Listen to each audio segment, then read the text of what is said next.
Aloha, it's Dave Lawrence, and I am on Marine Corps Base Hawaii in Kaneohe Bay and getting to follow up a conversation. I was just talking with Gary Sinise and Lieutenant Dan Band, and a couple days ago I had the privilege of talking with one of my favorite drummers of all time from the Pat Metheny group and so many other bands, and I'm still glowing in that. Danny Gottlieb. Aloha and mahalo, my brother. Aloha, Dave. Thanks a lot. Nice to see you. Yeah, good to see you in person. I must confess, it wasn't our first time. I was really lucky the other night. Danny's a busy man. Danny doesn't come here and kick back on the beach, although he might have when he wasn't.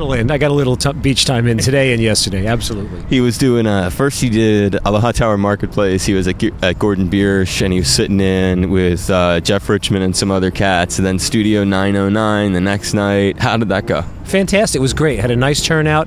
And, it was an interesting band because Jeff Richmond put it together, but with Dean Taba and Noel was right. And Noel played not only vibes but also drums. The thing that you saw when we played at Gordon Biersch. So we kind of embellished it a little more. Having two drums was lots of fun. And I always dig the two. As a rock guy who grew up liking two drummer bands like the Grateful Dead, or even Doobies had two drummers for a while. Almonds with two drummers. I'm a two drummer guy. I enjoy it, but I haven't really done much of it, so it was fun the other night. It was one of the few times I've played instrumental music with two drummers, and it was lots of fun. I loved it. That's the thing about a cat like Danny. There's no way he's going to be surprised or screwed up. I mean, no matter what the gig is, dude, you're like such a savage monster. I can't imagine like you're going to show up for any session and not be able to do it. It's called survival. Yeah, at this point, you don't know what anything is going to be, and you just make it work. Whatever it is, you make it work. I think it's another S word, skill is what I'm thinking. Yeah, well, it's fun, and it gives you a chance to just try some different things. So I had a great time. Need more time in Hawaii, which means we got to come back soon. So I'd like to work on that. Maybe we can have you come by the studio and guys do something in our HPR Atherton. That would be great. I would love that. Yeah, it's a really warm wood room. And so going back to the beginning, the thing that I have so many of these boots. I have this boots meaning illegal live recordings. I have a whole collection at my house, an entire, I think it's like a shoebox filled with nothing but Metheny recordings through the years. Oh, really? And you're on a lot of them. When you think of that era of your life, which so many of your fans, even though you've done a lot of other stuff, we all treasure that portion of your long and illustrious career. What is a memory or are memories, experiences when you think Pat Metheny, my time with Metheny, that stick out as highlights or just things that you enjoy reminiscing about? Well, the first thing that just came to mind when you said that, first of all, I loved it. I'm proud that I was involved in that. Pat was a friend from college, as we were talking about the other day, and this was kind of the first. He got me in Gary Burton's band, the vibraphone player, in 1976, and this was an offshoot following that. So we'd been playing. I loved Pat's playing. He was evolving. We were sort of all evolving together, but it was a chance to be in a band that you were playing with every night, basically. I mean, I remember after the first full 12 months that the band existed. I think it was the middle of the year. I started in the fall and went to the fall. I counted. We had played 300 concerts out of 360 days. And, coffee houses, health food restaurants, opening for people, big giant concerts. People didn't know who we were. They thought we were the road crew. And it was just, fun to be a part of it. And also it was really about the music. There was a very intense motivation to get the music as great as we could every single night. Pat was a workaholic and very he paid a lot of attention to small details. So there was no thing uncovered in terms of what we were doing. It was very thought out and very disciplined. Yeah, disciplined and talked about, and it was just a really great experience. So I'm proud of being involved in that. Are you still tight with him? Yeah, occasionally. We don't talk that much. Pat sort of moves on to the next thing, and that's kind of the way it was. We didn't talk for a long time. Actually, I'm a lot closer with Pat's brother Mike. He came to see Gary's band in Kansas City. It was really fun. But we email once in a while. Usually when there's some kind of important event in either of our lives that we know about, we send a quick email. But in terms of the events, well, just the memories are those days on the road. Mark and I was thinking about the changes in technology since the time of that band.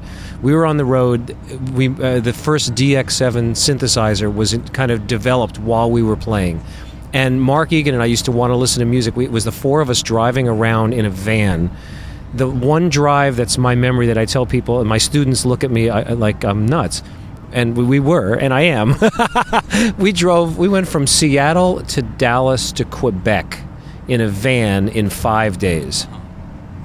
Dallas, Seattle, Quebec, and Quebec is like all the way on the other side of the country. 6,000 miles. And Mark Egan and I were in the back of the van listening to Miles at the Fillmore, on cassettes in this old Sony recorder. And now, fast forward to where, iPod, iPad has taken us, and the whole thing is so different. But in those days, to savor just listening to music on the road, you had to have a bag of tapes and, they'd break.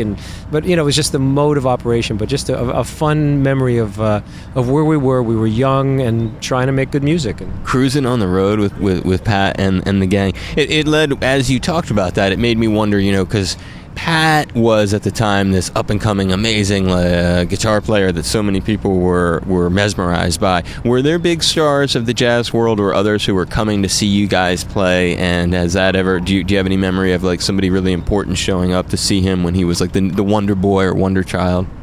That's a good question. It's something I hadn't thought about. We used to open for a lot of bands. We opened for Bill Evans, the piano player. We opened for, let me remember who they were. We used to play up, some rock acts and some jazz acts. We would play on festivals with Miles Davis.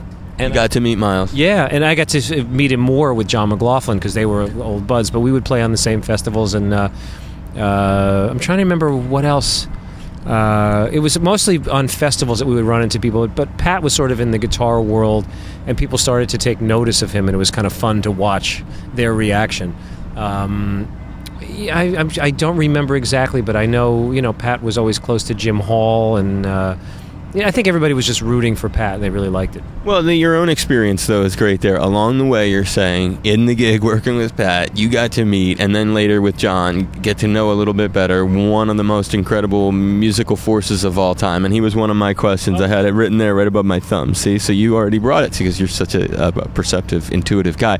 Miles, tell me about running into him. Give me some up close. Like, when did you first do it? What was it like? Some experiences you shared with him. Well, actually, I met Miles in a completely different context. There's a dear friend of mine who his name is Bobby Leiser. Bobby Leiser is Swiss, and he runs the biggest backline company in Switzerland called the Swiss Cheese and Chocolate Company, doing Montreux Jazz Festival. He did it for years, and he used to work for Paiste Cymbals. He was also a roadie for Led Zeppelin and the Stones. And one day he came to New York and said, Danny, we're going to meet Miles. And I said, how do you know Miles? He said, I was a roadie for 6 years. And I'm thinking, are you out of your mind? We're going to go meet Miles Davis. And we go to his apartment in the 70s. And Bobby bangs on the door. Bobby! And Miles comes down. And here I am in Miles Davis' house. It was like... And evidently, it was right when he was doing the comeback band, and Bill Evans, the saxophone player who eventually got me the gig with John McLaughlin, was in his comeback band, and Bill had mentioned the people he was playing with, and he vaguely knew of me somehow through Bill. So, you're the guy Bill was talking about, And then he started telling me how he showed Tony Williams how to play the ride cymbal, and I just was freaked out. So that's the first time I met him. And then when John McLaughlin's band was on the road, we would play opposite Miles, or Miles would just come to the gigs. And then later, I remember playing with Gil Evans' orchestra in New York on Monday nights, and Miles came a couple of nights just to watch the band. We were all just in awe of him. You had to be so blown away being in his apartment, dude. Yeah, it was pretty freaky. I never forgot it. It just was amazing. When I wrote that on the paper, I didn't think I'd get that good of a story. And flashing on that same sort of chip, and it relates to the gig that you got today, are there cats that you come in contact with courtesy of Gary's unique celebrity and stardom when you're doing these gigs for the Soldiers? That's again interesting question. It's more celebrity people that are his friends, and it's mostly they count too. Yeah. Like we went to we went to Afghanistan, and I remember there was actually we met Bubba. That was the big thing. Michael T. Williamson, Bubba from Forrest Gump came when Beth thought, and I thought that was great. We got to meet Bubba. That's a typical Gary. That's exactly what I meant. Like people in Gary's world. Yeah, that's and not so much. Most of the time we're not playing so many music festivals, and there's not a lot of. I guess there's not that many musicians coming, but political people. Yeah. I'm trying to even remember. Actually, not even that much. I can't say that there's been that many people outside of Gary's world that have come, but we played at the CSI set a bunch, and the whole cast of CSI New York comes, and they ride around and go golf carts in the set, and they give us kind of free reign when we do it. So Beth and I usually go watch them taping, when they're in the middle of the day, which has been a lot of fun. But not so much in terms of celebrities. I'm sure there have been. John Voight comes a lot. We've Robert Duvall. Yeah. Robert Duvall. Not. I think he did come to a gig, but just some people in passing. Jim Belushi comes sometimes and sits in, who I had actually met when I was playing with the Blues Brothers, so I knew. But and I'm just thinking it's not even so much. We haven't had this big celebrity following. Mostly it's Gary finding some time to get this band out in the middle of his insane schedule, which has been the main thing for him. And I know he's a hard worker, and so are you. You've worked hard all these 4 days here in Hawaii, and it all comes to an end today. I so appreciate you taking just a few minutes to do this, and I hope this wasn't too much of a hassle. Oh, not a problem, Dave. Thank you so much for the support. We need people like you keeping the music and the personalities alive, so it's a pleasure, and thanks to everybody. Mahalo, and we're looking forward to coming back another time soon, and I can't wait. We look forward to having you. Thanks. Appreciate it. Great. My pleasure. Okay. Aloha. Continuing here with Danny. Take two here with Danny. There's one thing that you did when I think I was about 20 years old. I got to see Pat, and he had a lineup that I don't know if it was more of a Jack DeJohnette tour, but it was right. Pat, it was Jack, I believe Dave Holland, Herbie Hancock was the foursome. And when I was reviewing some of your material, I always liked Jack. I saw that you studied privately with a number of people, and he was one of the people on that list of people that you studied with. I was just curious, what was it like? How did that come up? Why did you do it?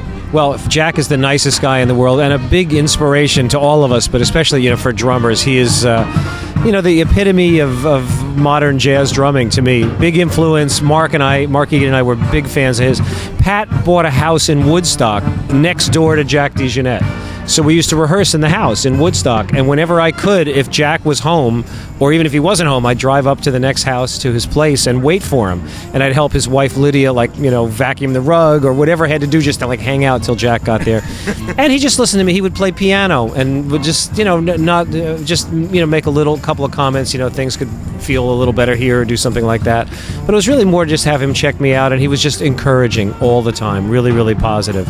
It was a great experience. And then I see him from time to time on the road. One time in Perugia, Italy, I had a gig, and he was playing there with a brass ensemble, and I saw him moving drums, and I said, "Can I set your drums up?" He said, "Yeah, come on." So we set them up, and I sat down right in front of the drums, so it was really, really fun. That's a great lead into this other thing I was curious about, because I play drums, and it shows that you obviously are a real fan, to this day. So that, a guy like him, is he inspired when a really well-known cat like yourself, that so many people look up to, wants to move his drums around? That's got to be what does that say to him about you? Well, I think he realizes the respect and how much we care about him. And I think he was just happy to have the help, actually. But no, he's, of course, he's a very sharing, wonderful guy. And I think, as you get older, you sort of feel a responsibility to give back. I'm feeling that now as an instructor, as a teacher at a college.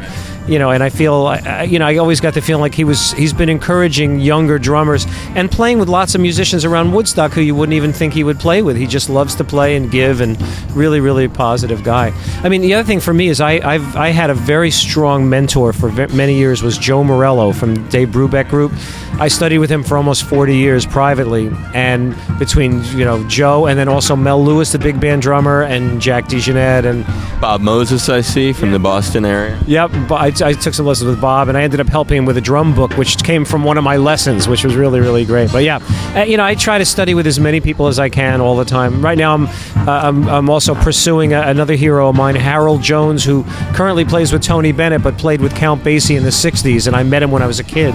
And I'm trying to work on a book about Count Basie drumming with him at the moment. So, On the note of heroes and stuff, I always, when I have any drummer on the show, I like to see. I'll tell you my two favorite drummers, and then you don't have to limit it to two. Sometimes when I say my two favorite drummers, because I have these two that I sort of hold above the rest of them, and I've learned through the years of doing this bit that it's best not to limit anybody to just two drummers. So it doesn't have to be two; it can be a handful, and you can do like my favorite couple of rock guys, my favorite couple of jazz. You do it how you like, but who's at the top of the list, and then I'll tell you at the top of mine. Wow. Well, Buddy Rich is right up at the top. But you can't limit it to one, or even two, or even 10. So I like to get, it's a gaggle. You can have like a small little herd of drummers if you want. Well, I authored a book which dealt with 31 drummers, and they're all, and to me, I'm just a student and a musician who's a student all the time. I mean, I listen to recordings, new recordings, old recordings, and now with everything so available, I'm just constantly finding different things. I'm finding ways of. I've been playing a Dixieland gig in Jacksonville, Florida, where I teach, and I'm realizing there's such magic in the music from the 20s and 30s. So I'm trying to check that out. But would I say the drummer's the most favorite? But no, I just found a guy named Stan King who was a studio drummer in the early 30s. He sounds like Steve Gadd 1930. It's the most grooving stuff. So then there's a wonderful musician that I took lessons with named Gary Chester. I don't know if you know that name. Gary Chester was a pop and rock drummer by reputation in New York. He played on Bad Bad Leroy Brown, Do the Locomotion. Like a session guy. Yeah, I'm a believer. But he became a teacher later in life, and Dave Weckl was a student who told me to go to Gary. He had developed this independent thing, and there's a book that I actually was a little involved in helping with called The New Breed, which is really still looked at as one of the top drum books for coordination. Gary died in 1984. Somebody sent me a video 3 days ago. They found a session with the singer Dave Lambert, who was in Lambert, Hendricks, and Ross. Recording session at RCA. Somebody had made a 15-minute film, and Gary Chester's the drummer. None of us had ever seen him play in the studio because it was before our time, and even his daughter had never seen him in the studio. So here we found a video. All this stuff is popping up. So pick a drummer. I mean, Buddy Rich, because there's some mystique about the intensity, about the way this guy played. But we're modern drummers, so we listen to DeJohnette, Elvin Jones, Tony Williams, Jimmy Cobb, Philly Joe Jones, all of them, Are there rock guys that stick out? Give me a couple rock names. Well, Mitch Mitchell, Keith Moon, especially, in a band like Gary, where it's a cover band, we're playing Bob O'Reilly. So you have to listen to Keith Moon. And it's magical what this guy played. Really, and we play Purple Haze, so I'm thinking of Mitch Mitchell when I'm playing. Bonham, of course, real important. I've listened to I get a little from everybody. The more power, over the top rock guys to me are not as.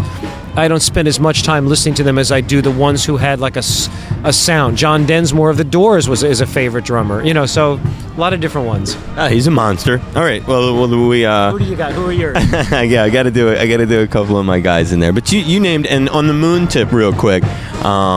I'm a huge fan of Zach Starkey, and if I ever get to meet Ringo, I'm gonna say, not only are we so grateful to have you, but man, the kid that you brought the world, what a savage he is, huh? Oh, amazing. But wasn't Keith Moon important in Zach's life? I mean, absolutely. Yeah. I mean, I would assume, because his playing, when he is in The Who, he is like, he does it, right? I mean, he's like if Keith incarnate. Yeah, someone said that, Keith was almost like a mentor to Zach. So for him to come full circle. And the other person who's interesting playing today is Greg Bissonette. You know that name? Yeah, playing on the Ringo tour. Yes.